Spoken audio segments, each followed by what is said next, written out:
Hey everybody, how you doing out there? I just want to put a plug out to say this is the time of year where you should be checking our channel probably close to every day because we're going to be listing all sorts of flutes. We're going to have all sorts of holiday specials coming out, all of these things. But in the interim, in between these different promotions and holiday specials, we're going to have random flutes like this popping up that may never reach the website. You guys know the drill if you've been around. If you're new to us, come on and subscribe and check out some of these awesome flutes we're offering and beautiful flute music. Give us a thumbs up on this video if you love this flute. Look at this thing. You see the figure in it?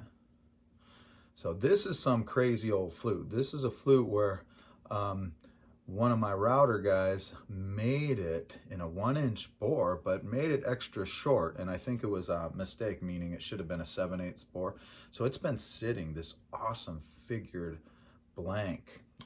It's been sitting for years. Can you see this? This is what they call curly walnut or Claro walnut. So Claro walnut is essentially back in like probably the 1800s, English walnut was becoming very popular as a wood lumber, but the rootstock wouldn't allow the tree to really stay upright. So they would graft the English walnut to an Oregon walnut rootstock.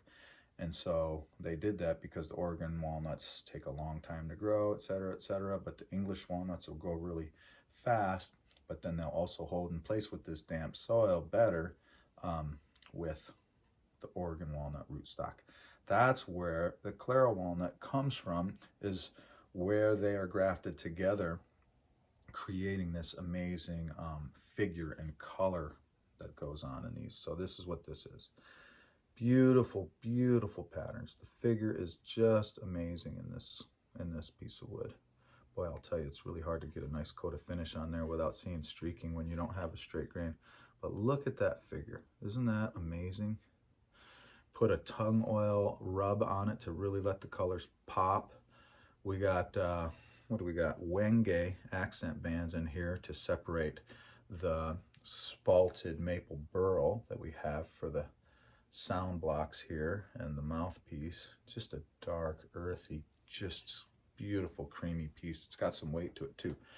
So back to 1-inch bore shorty. What am I going to do with this piece? It sat for a while, and so it would be super risky to try to make an NAF, Native American style flute tuning with a short fat bore.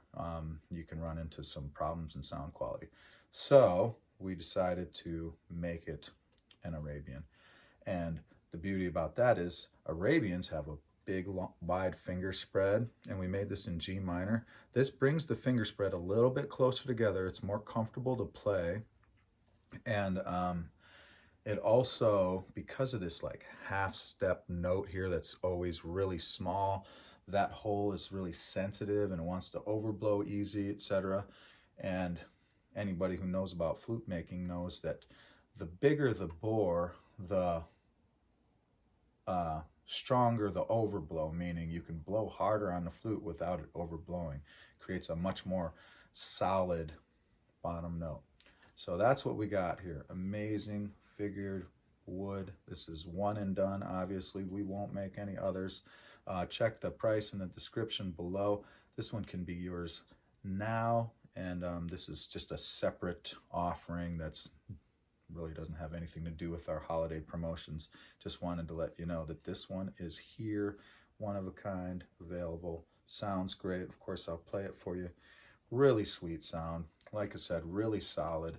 And I love having the alternating pinky hole on this. One of the things about having a drone flute Arabian is that there's a half step in there, right? This very first note is a half step. So what happens is the fundamental note, the G, when playing the note G sharp, has a rub. There's a dissonant sound because when you play a half step with a whole step, or does that make sense? Basically, if you play two notes a half step apart, they're going to have a dissonant sound. So here it is.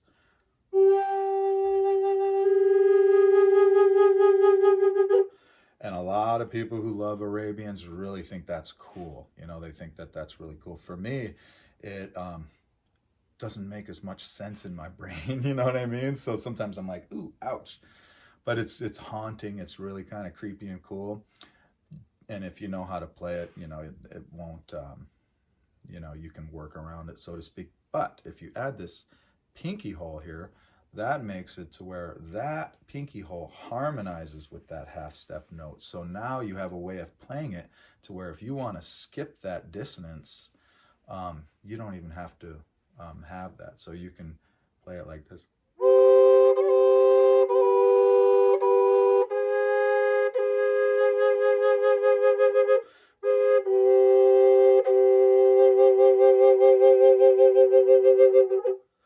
Super cool. All right. Enough's enough. I'll play it for you so you can hear this amazing thing again. Subscribe, thumbs up, check in the description for the price. First person to reach out gets this flute. Okay, a little bit without effects, and I'll rock it out for you.